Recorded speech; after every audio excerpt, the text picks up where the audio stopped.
Hello everybody, this is Yash Pandit है। क्या हाल चाल है? आज बहुत इंपॉर्टेंट, बहुत ही शानदार और बहुत ही मजेदार कहानी मैं आपको सुनाने वाला हूं, जो कहानी के साथ साथ आपके एग्जाम में आने वाले क्वेश्चंस भी निपटा दिए जाएंगे। मैं आपको हमेशा बोलता हूं, मैं जो भी क्लास के अंदर वर्ड बोलता हूं, एक एक वर्ड इंपॉर्टेंट होता है क्योंकि वो एग्जाम में पूछा गया आता है। जब मैं बोल रहा हूंगा तब आपको इंटरेस्टिंग लग रही होगी वो चीज, बट वो एग्जाम में पूछा जाता है क्योंकि मैं उसी तरीके से आपको समझाने की कोशिश करता हूं। आज हम वर्ल्ड वॉर 2 की बात करने वाले हैं। उसकी पूरी चीजों के बारे में पढ़ेंगे, हिस्ट्री पढ़ेंगे, हिटलर के बारे में, मसोलिनी के बारे में, और जो मेन जिसकी वजह से वर्ल्ड वॉर हुई है 2, उसके बारे में। वर्ल्ड वॉर 2 एक चीज ध्यान रखना, बहुत इंपॉर्टेंट रीजन बना था इंडिया के फ्री होने के पीछे। जो हम इंडिपेंडेंस हमें मिला था उसके पीछे वर्ल्ड वॉर 2 का बहुत बड़ा रीजन था। तो क्लास स्टार्ट करने से पहले मैं आपको एक चीज समझा दूं। हम लोगों ने कुछ कोर्सेज लॉन्च किए हुए, जैसे आप जानते हो वो कोर्सेज आप ज्वाइन कर सकते हो अगर आप यूपीएससी, एसएससी वगैरह या ईपीएफओ की प्रिपरेशन कर रहे हो और आपको लगता है कि मुझे क्लासेस की रिक्वायरमेंट है। फी बहुत कम हम रखते हैं।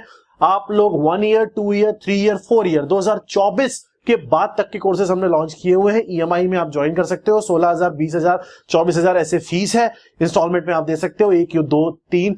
ये लिंक सारे आपको पिन कमेंट में मिल जाएंगे। वर्ल्ड वॉर 1 का लेक्चर का लिंक भी मैं पिन कमेंट में दे दूंगा, डिस्क्रिप्शन में दे दूंगा, उसको भी ध्यान रखना, ज्वाइन कर सकते हो। सब कुछ इंक्लूडेड है इसमें, pre, mains, interview, everything except optional. Optional अलग से है, वो आप अपनी चॉइस के अकॉर्डिंग ज्वाइन कर सकते हो। उसकी भी फीस 10,000, 11,000, 12,000 रखी हुई है। वो भी आप ईएमआई में ज्वाइन कर सकते हो। सारे ऑप्शनल ऑलमोस्ट लॉन्च हैं जो बच्चे ज्वाइन करते हैं। तो यूपीएससी के लिए we have all these courses. इसके अलावा अगर आप अभी 2021 सिर्फ प्रीलिम्स चाहते हो, मेंस इंटरव्यू नहीं चाहते हो, तो 7,999 का एक वॉरियर बैच है, ये भी ज्वाइन कर सकते हो। इसमें भी इंस्टॉलमेंट अलाउड है। और एक ईपीएफओ को अगर आप टारगेट कर रहे हो तो ईपीएफओ का क्रैश कोर्स है, ये भी 2,999 में पूरा कोर्स है। हर कोर्स में note, study material, test series सब कुछ होती है। इसके अलावा बहुत दिनों से बहुत सारे स्टूडेंट्स की डिमांड थी बैंकिंग, रेलवेज और एसएससी के कंबाइंड कोर्सेज के लिए, तो हमने एक कोर्स लॉन्च किया है। इसमें ये तीनों चीजें अलग अलग मॉड्यूल, अलग अलग कैटेगरी में पढ़ाई जाएंगी और इसकी वैलिडिटी 2 साल है। 2 साल तक ये कोर्स आपके पास रहेगा। जो भी जिस एग्जाम तक उसका टारगेट होता है उस कोर्स की वैलिडिटी उसके मेंस तक रहती है, ऐसे मान के चलो। तो यहां पे इसकी 2 साल तक कम से कम वैलिडिटी आपके पास है। यूपीएससी में अगर आप 2024 का लेते हो तो ऐसे मानो 2024 के मेंस तक आपके पास वो कोर्स रहेगा, या इंटरव्यू तक, वो डिपेंड करता है आप के ऊपर। अगर आप पहुंच जाते हो इंटरव्यू तक तो इंटरव्यू तक रह जाएगा। तो ये भी आप ज्वाइन कर सकते हो। 5,000 रुपए फीस है इसकी। क्लासेस 22 तारीख से स्टार्ट हो रही हैं और यूपीएससी के कोर्सेज जो नए हैं उनकी 20 तारीख से क्लासेस स्टार्ट हो रही हैं। रात को 9 बजे क्लास स्टार्ट हो जाएगी। एक बार अपलोड हो जाती है फिर सेव हो जाती है, उसको आप बाद में कभी भी कितनी बार भी देख सकते हो, जब मन चाहे, जितना मन चाहे। तो आप ये कोर्सेज ज्वाइन कर सकते हो इफ यू वांट। अदरवाइज अगर आप खुद पढ़ रहे हो तो बहुत अच्छी बात है, कोई रिक्वायरमेंट नहीं है। आज अपने टॉपिक पे, अपने क्लास पे, वर्ल्ड वॉर 2 पे। सबसे चीज पहले आपको एक ध्यान रखनी है कि जब वर्ल्ड वॉर 1 खत्म हुई थी तो वर्ल्ड वॉर 1 के बाद जर्मनी जो थी वो एक ऐसी कंट्री थी, एक ऐसा एरिया था जो बहुत ज्यादा सफर किया था। वो बर्बादी हो गया था ऑलमोस्ट। वो इतना बर्बाद हो गया था कि उसने अपने जो उसके ऊपर सैंक्शन लगाए गए थे वो सैंक्शन बहुत आखिरी तक चुकाए हैं उसने। तो जर्मनी की हालत बहुत खराब हो चुकी थी। यहां पे अगर इस वर्ल्ड वॉर 2 के टाइम पीरियड की बात करेंगे, कहानी के हिसाब से पढ़ेंगे, अपना दिमाग, कान और आंख खोल के बैठना है। कॉपी किताब नहीं बैठनी है, खोल के देखना है और समझना है और मजे लेने हैं बस कहानी के। बहुत इंटरेस्टिंग तरीके से मैं कोशिश करूंगा आप तक पहुंचाने की। सबसे पहले इतना समझ लो कि ये वर्ल्ड वॉर 2 जो है इसका टाइम पीरियड 1 सितंबर 1939 से लेकर 2 सितंबर 1945 तक का ये टाइम पीरियड है। और ये एक बहुत बड़ा रीजन था इंडिया के फ्री होने का, क्योंकि ब्रिटिश जो थे वो काफी वीक पड़ गए थे वर्ल्ड वॉर 2 के बाद।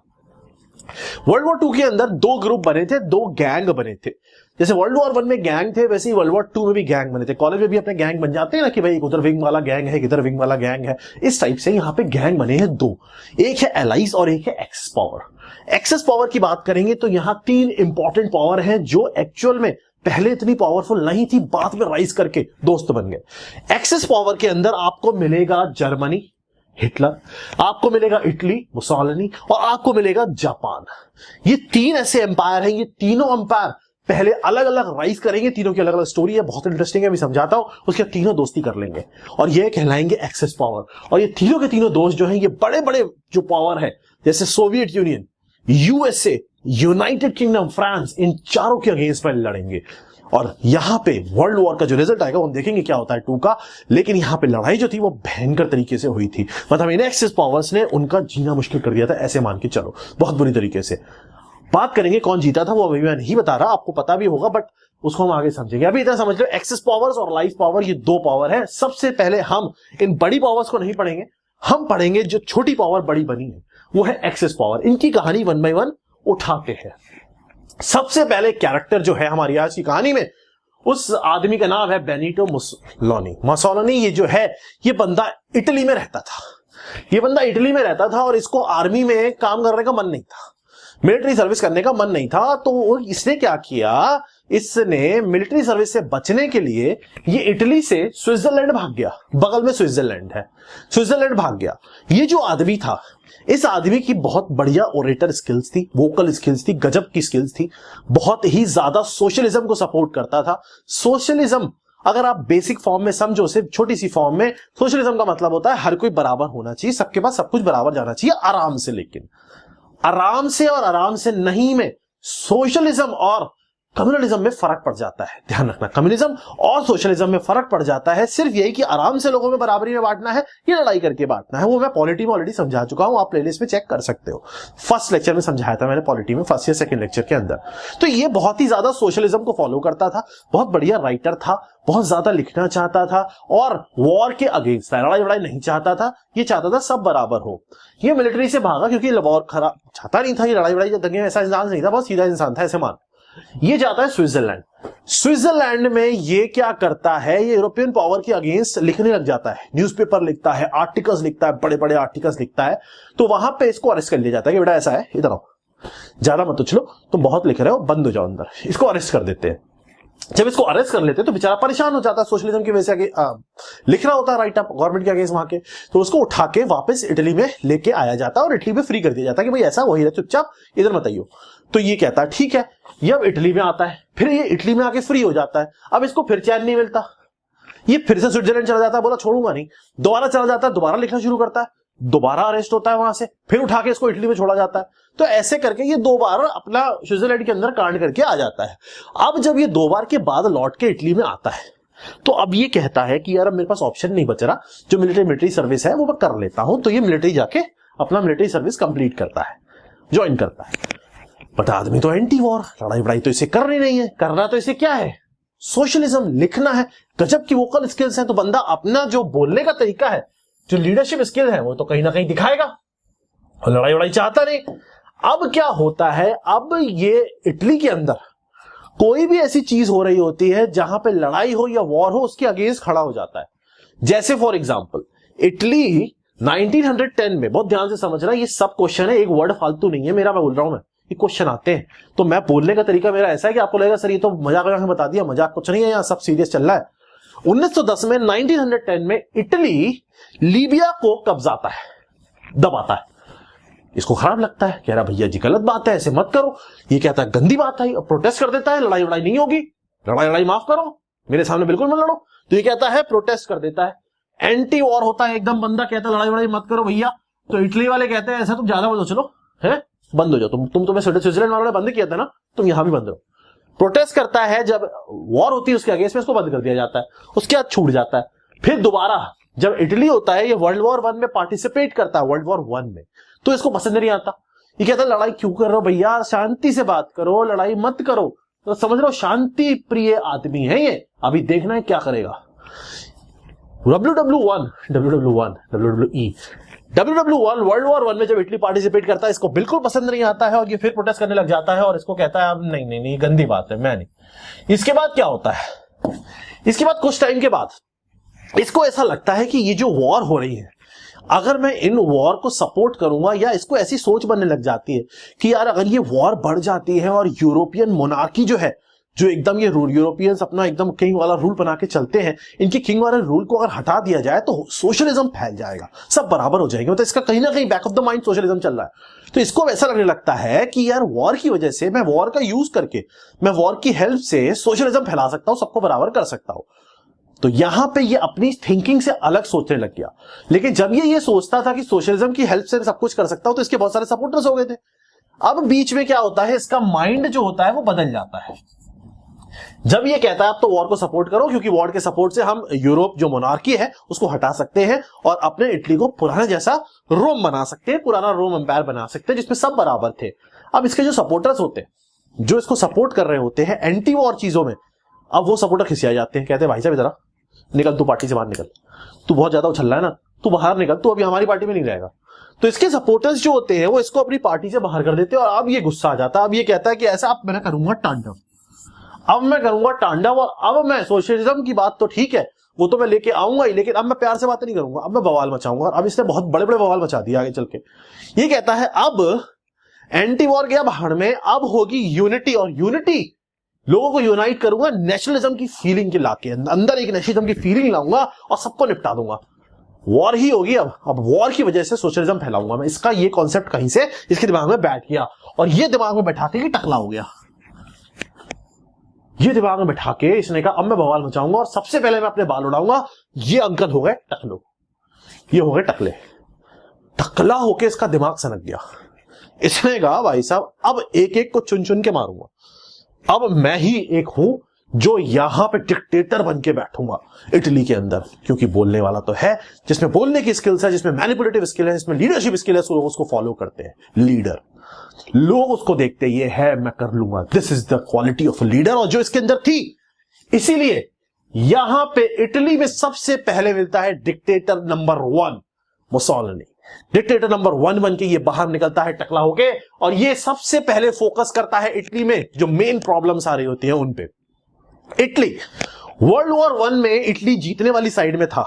लेक्चर देखना मेरा, वो भी कहानी मैंने गैंग बना के समझाई थी आपको। इटली जीतने वाली साइड में था, लेकिन वर्ल्ड वॉर 1 जीतने के बाद भी इटली को कुछ नहीं मिला। सूखा हलवा, वो भी डालडा का, देसी घी का हलवा भी नहीं मिला इसको, कुछ नहीं मिला। इटली को कुछ मिला नहीं।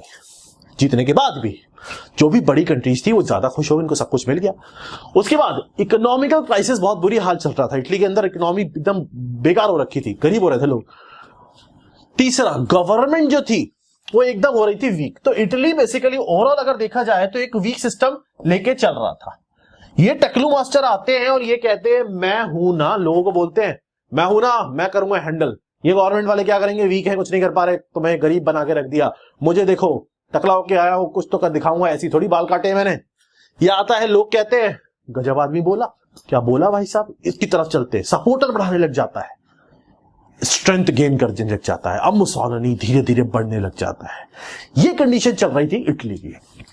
इटली में एक लीडर बढ़ता हुआ दिख रहा था, एक डिक्टेटर बढ़ता हुआ दिख रहा था। दूसरी तरफ एक कंट्री थी जर्मनी। जर्मनी वो कंट्री थी जिसने वर्ल्ड वॉर 1 में सबसे ज्यादा सफर किया था। जर्मनी की इतनी बुरी हालत हुई थी वर्ल्ड वॉर 1 हारने के बाद कि इसके साथ एक ट्रीटी साइन हुई थी, ट्रीटी ऑफ वर्साइल्स बोलते हैं इसमें। इस ट्रीटी के हिसाब से ना तो ये आर्मी ज्यादा रख सकते, मतलब इनकी जो आर्मी थी वो 1000 लोगों तक सीमित कर दी गई थी, 1000 सोल्जर रखोगे बस। इसके अलावा एयरफोर्स तो है ही तुम्हारे पास। ये ट्रीटी में इनको साइन करके मानना पड़ा था कि हम एयरफोर्स रखेंगे ही नहीं, मतलब ब्रिटेन ने इनके ऊपर ऐसी शपथ लगाई थी, आप सोच नहीं सकते। और इतना लंबा चौड़ा पेमेंट इनसे मांगा था जो ये चुकाते रह गए, मतलब 2010 8 9 10 तक चुकाते ही रहे, मतलब इनको यही होता रहा इनका। इतना बुरा हाल, सोचो तब से अब तक चुका ही रहे थे। जर्मनी की बहुत बुरी कंडीशन थी। इस कंडीशन में जर्मनी को मिलता है डिक्टेटर नंबर 2। डिक्टेटर नंबर 2 एक छोटा आदमी हाइट में, विद छोटी मूछे लेकिन बड़े सपने, एक ग्रेट ओरेटर, एक ग्रेट लीडर, एक ऐसा बंदा जो लोगों को खड़े होकर बोलता है मैं हूं ना। मुसोलिनी ने इटली में अपना कंट्रोल बनाना शुरू कर दिया था। हिटलर ने जर्मनी में अपना कंट्रोल बनाना शुरू कर दिया था, लोगों को अपने साथ जोड़ना शुरू कर दिया था। हिटलर की अगर हम बात करें, हिटलर छोटा मोटा आदमी नहीं था।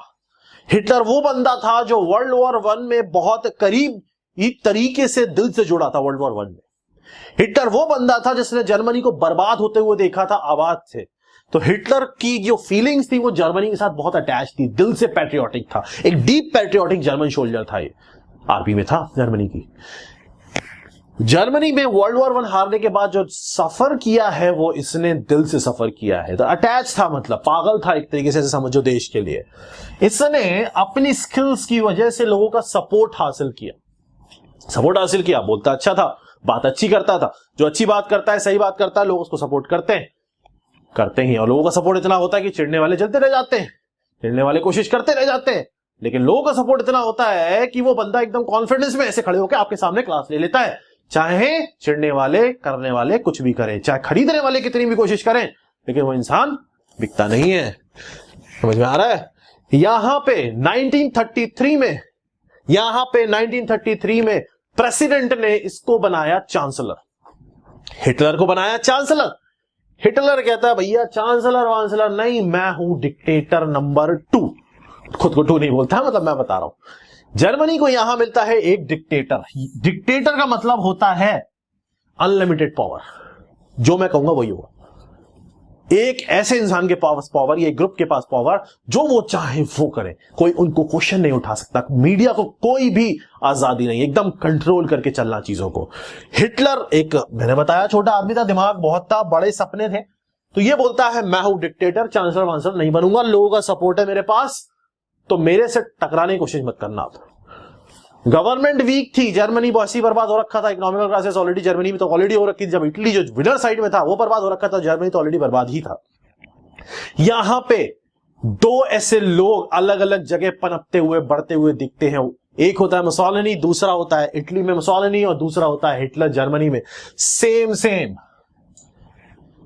तीसरा दोस्त और चाहिए इनको, और ये बन जाएंगे पावर और लड़ लेंगे वर्ल्ड वॉर 2, क्योंकि ये गजब लोग हैं, सन की लोग हैं, और इनमें इतना दम है कि इनके पास लोग हैं। अब आई तीसरे की बात। 2 तो हमने देखे, बढ़ते हुए देख रहे हैं। तीसरी पावर जो बनती है वो है जापान। जापान एक ऐसा आइलैंड, एक ऐसी कंट्री है जो आइसोलेटेड, अलग रही है 200 साल तक, किसी से इसने बातचीत नहीं करी, किसी कंट्री के साथ कोई रिलेशन नहीं। बट सबसे पहले इसकी कनेक्टिविटी बनती है अमेरिका के साथ। अमेरिका जापान, ही जापान है, अमेरिका जापान में एंट्री करता है ट्रेड का लालच देके जापान को, कि बेटा तुम अलग रह रहे हो, पैसे वैसे कमा नहीं पा रहे, तुम मुझसे थोड़ा पैसा वैसा ले लो और थोड़ा सा कमा लो। जापानीज को लगता है भाई ठीक है ट्रेड कर लेते हैं, लेकिन अमेरिका ट्रेड के नाम पे इनको बर्बाद कर देता है, एक्सप्लॉइट कर देता है जापान को बहुत बुरी तरीके से। जापान एक्सप्लॉइट होने लग जाता है, बर्बाद होने लगता है। जापान को दिखता है अपना एक रिसोर्स तक पहुंचने की जगह, उसको बोलते हैं चाइना। जापानीज चाइना की तरफ बढ़ना स्टार्ट करते हैं और चाइना के एरियाज को कब्जाना स्टार्ट करते हैं। उधर चाइना के इधर साइड से रशिया देखती है कि ये जापानी अंदर घुस रहे हैं। रशिया जापान के साथ लड़ने पहुंचती है और जापानी रशिया को पीट देते हैं। एक चीज बहुत ध्यान से नोटिस करना, यहां 2 छोटी छोटी पावर, जर्मनी छोटी हो गई थी, बर्बाद हो गई थी, पावर गेन कर रही थी। उस छोटी पावर को और कंट्रीज ने परेशान किया था। आंसर राइटिंग में हेल्पफुल होगी ये चीजें। वहां इटली को बड़ी कंट्रीज ने परेशान किया था, वर्ल्ड वॉर 1 जीतने के बाद ही बर्बाद थी वो जगह, वहां वो पावर गेन कर रही थी। इधर जापान जो ऑलरेडी आइसोलेटेड थी, एक अमेरिका, बड़ी कंट्रीज ने इसको बर्बाद किया था। इसने चाइना में घुस के रशिया को सूद दिया, इसने रशिया को पीट दिया। जापान ने वर्ल्ड वॉर 2 के अंदर बवाल मचा दिए थे, चाइनीज चाइना में मार्च करा दी थी, चाइना के अंदर घुस के। यहां पे जापान ने यूएसएसआर को भी हरा दिया, सोवियत यूनियन, और दैट पर्टिकुलर टाइम। इसका मतलब यहां जापान बहुत गजब तरीके से पावर गेन कर रहा है, बहुत ही गजब तरीके से पावर गेन करता हुआ जापान हमें दिखता है। अब हमारे पास 3 पावर आ चुकी हैं जो गेन कर चुके हैं पावर। अब आ जाओ फिर से repeat, not the same thing but the next step. अब बात करते हैं world war 2 the beginning. Hitler Germany के अंदर डिक्टेटर बन चुका है, सब कुछ उसी के कहने पे चल रहा है। प्रेसिडेंट सब हवा मार रहे हैं, उसके पंखा मार रहे हैं, घुमाने वाला होता था ना पुराने जमाने में। हिटलर कहता है अब तो मैं मजे लूंगा। सबसे पहले Hitler treaty of Versailles break करना शुरू करता है, कहता है ट्रीटी कहीं बाहर में, इसमें है कुछ दम, करके दिखा मेरा। हिटलर सबसे पहले ट्रीटी ऑफ वर्साइल्स, जो कि जर्मनी के ऊपर वेस्टर्न पावर्स ने लगाई होती है, ब्रिटेन ने लगाई होती है, उसको तोड़ना शुरू करता है, मिलिट्री बढ़ाना शुरू करता है। कहता मैं तो रखूंगा मिलिट्री, भाई तू रोक के दिखा। उसके बाद एयरफोर्स डेवलप करना शुरू करता है। बॉर्डर पे एक जगह होती है, इसको बोलते हैं राइनलैंड, जर्मन और यूके। राइनलैंड में अपने ट्रूप्स भेजना शुरू करता है। ट्रीटी के हिसाब से उस एरिया में जर्मन ट्रूप्स नहीं हो सकते थे, तो ये अपने ट्रूप्स आर्मी वाले भेजना शुरू करता है, मतलब फुल ऑन ट्रीटी ब्रेक करना शुरू करता है। एंड खास बात यह है कि जो वेस्टर्न कंट्रीज होती हैं, जो ब्रिटेन, फ्रांस, बड़ी कंट्रीज होती हैं, इग्नोर कर रही होती है इस चीज को, ज्यादा कुछ रिटेलिएट करने की कोशिश नहीं करती है, बस दूर से बोल देती है ऐसा भाई पीछे रहे। हिटलर कहता नहीं रहूंगा, तो चुप हो जाते हैं। मतलब यहां पे इनका जो रिएक्शन या एक्शन देखने को मिलता है वेस्टर्न कंट्रीज का, वो बहुत ही बेकार एक्शन देखने को मिलता है। तो हिटलर यहां पे एम बनाता है कि अब तो होगा बेटा एक्सपेंशन। हिटलर कहता है जर्मनी के एरियाज को मैं धीरे धीरे धीरे बढ़ाता चला जाऊंगा दोनों साइड से, इधर से ब्रिटेन की तरफ से खींचूंगा, इधर से रशिया की तरफ से खींचूंगा, पूरा बढ़ा दूंगा, नीचे ऑस्ट्रिया हंगरी भी कब्जा लूंगा।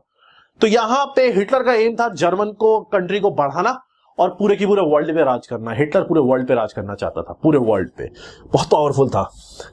हिटलर कोशिश करता है, सबसे पहले एक छोटे से एरिया में घुसता है, उसको कब जाता है, कहता है ये दे दो, वो कहते नहीं देंगे, कहता ले लिया, वो कहते अरे, फिर कहता आगे घुस जाता, कहता ये दो, वेस्टर्न कंट्रीज कहते नहीं देंगे, कहते ले लिया, वो कहते अरे, वो अरे ही करते रह जाते हैं और ये दो वो दो करके ये सब ले लेता है और बोलता है आप सब दे दो मुझको।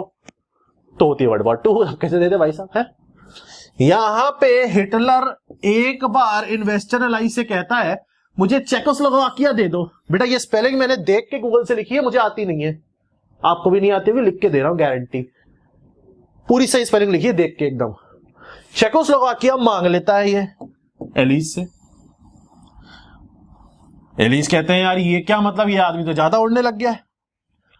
वो आते हैं, कहते थोड़ा सा ले लो, चलो पूरा चेकोस्लोवाकिया नहीं देंगे, थोड़ा सा देंगे।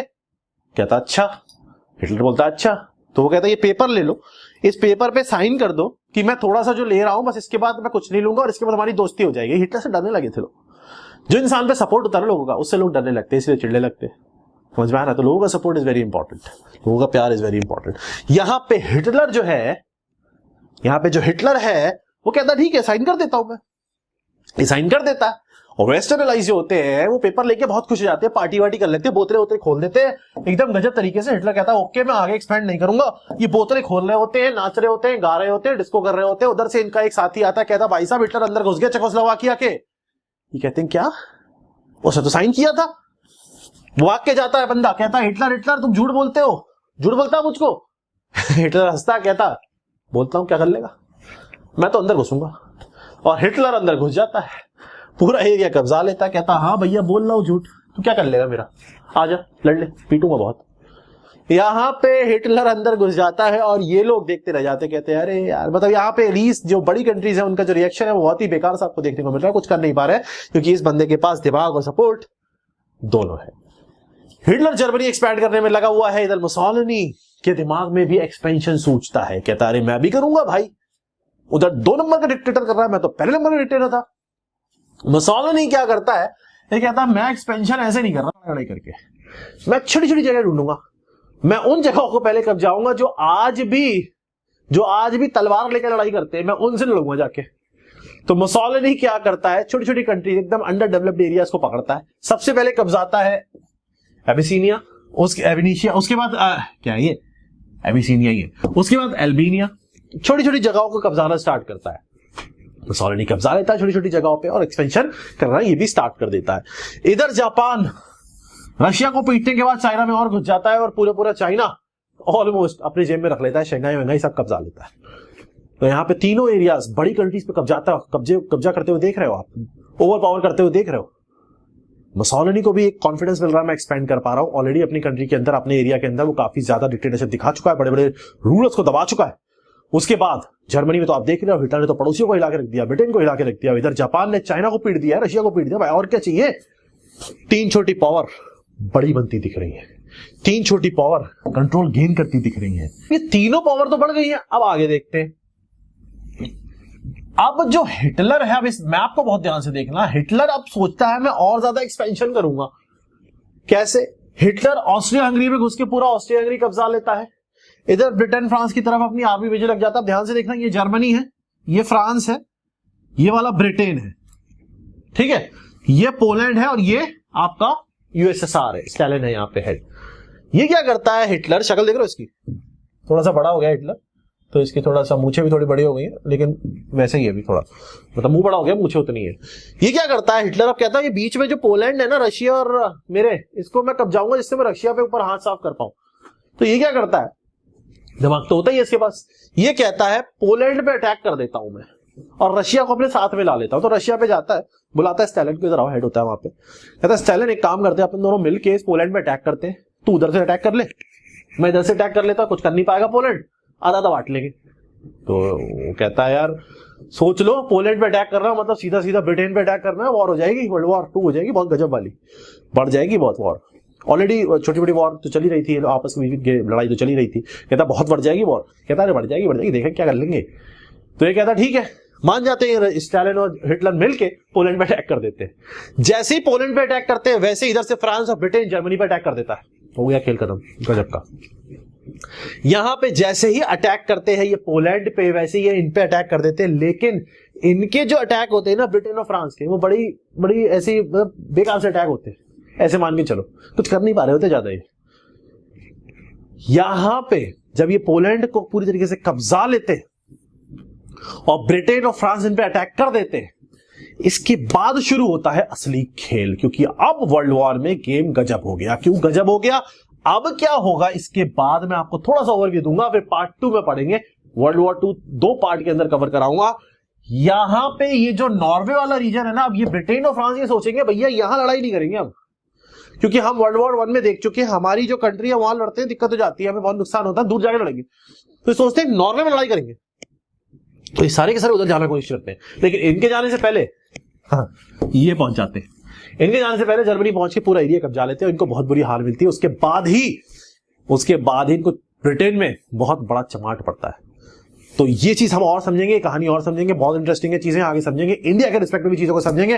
तब तक मस्त रहो, ऐश करते रहो, क्लास रिवाइज करते रहो। ये कहानी जो मैंने आपको बताई इनको याद रखना, क्योंकि यहाँ छोटी छोटी चीजें जो मैंने बोली हैं वो एग्जाम पॉइंट ऑफ व्यू से बहुत ज्यादा इंपॉर्टेंट है। अच्छा लगे तो बताओ, नहीं अच्छा लगे तो भी बताओ, शेयर करो, लोगों तक पहुंचाओ, क्योंकि ये ऐसी चीजें हैं जो पता होनी चाहिए। नहीं पता है तो भी पता होनी चाहिए, और पता है तो इस तरीके से पता होनी चाहिए क्योंकि एग्जाम में क्वेश्चन बना पाओ। तो मिलते हैं नेक्स्ट सेशन के अंदर। कोर्स ज्वाइन करना है तो कर सकते हो, पहला वाला कमेंट देख लेना, सारी डिटेल्स मिल जाएंगी। खुश रहो, मस्त रहो, ऐश करते रहो, मेहनत करते रहो और घर वालों को खुश रखो। Thank you. Have you ever tried thinking why you are not able to qualify different examination? That is engineering services, GATE और state services। कभी सोचा है क्यों selection नहीं होता है? Let me tell you. Let me give you the basic introduction कि होता क्यों नहीं है। Let me explain you the things. The reason is that because these examination need a perfect analysis. Analysis means you should know everything. So here in Catalyst Group, in my classes, where I'll give you the analysis of the exam, I'll give you the theory lectures, I'll give you the question lectures. What will do, will complete each and every question in the class, previous year से उठा के expected questions तक सब कुछ हम class में कर लेंगे। जितने भी हमारे पास ऑनलाइन कोर्सेज हैं, चाहे आईएएस के लिए हैं, चाहे गेट के लिए हैं, चाहे एसएससी के लिए हैं, और जो भी फैकल्टीज हैं, सारे फैकल्टीज गेट और आईएएस टॉपर्स हैं। अगर आप कैटलिस्ट ग्रुप ज्वाइन करते हो तो लेट मी टेल यू कि आपको क्या क्या फायदे मिलेंगे। Let's see that. पहली चीज आपको मिलेगी कि आपको एक्सपर्ट गाइडेंस मिलेगा, जितना भी फैकल्टीज का लाइव सेशंस मिलेंगे जहां पे आप फैकल्टी से अपने डाउट क्लियर कर सकते हो, फोन पे, व्हाट्सएप पे, आमने सामने बैठ के। सब फैकल्टीज के लिए आपके पास अपॉइंटमेंट होगा, आप उनसे डायरेक्ट डिस्कशन कर सकते हो। साथ में हम आपको नोट्स देंगे जो हमारे स्पेशल माइंड मैप्स की फॉर्म में नोट्स होते हैं, जिसमें आपको याद करना ईजी रहेगा। कुछ मोटिवेशनल सेशंस होंगे, प्रोग्रेस एनालिसिस होंगी, नोट्स होंगे, हम अपना स्टडी मटेरियल आपको प्रोवाइड करेंगे, बुक्स आपको प्रोवाइड की जाएंगी, आपको A to Z each and everything provide किया जाएगा। हर कोर्स में हमारे पास मिनिमम से मिनिमम 1000 लेकर 2000 लेक्चर्स हैं, depending upon the course which you are taking. अलग अलग हमारे पास कोर्सेज हैं, डिफरेंट कोर्सेज हैं जो आप कंबाइन करके भी ले सकते हो। तो everything we have for you. So I welcome you all to the Catalyst Group. Visit the link below. Call us for admissions. Our new version 1.1 is already launched and admissions are open under all our courses. Thank you.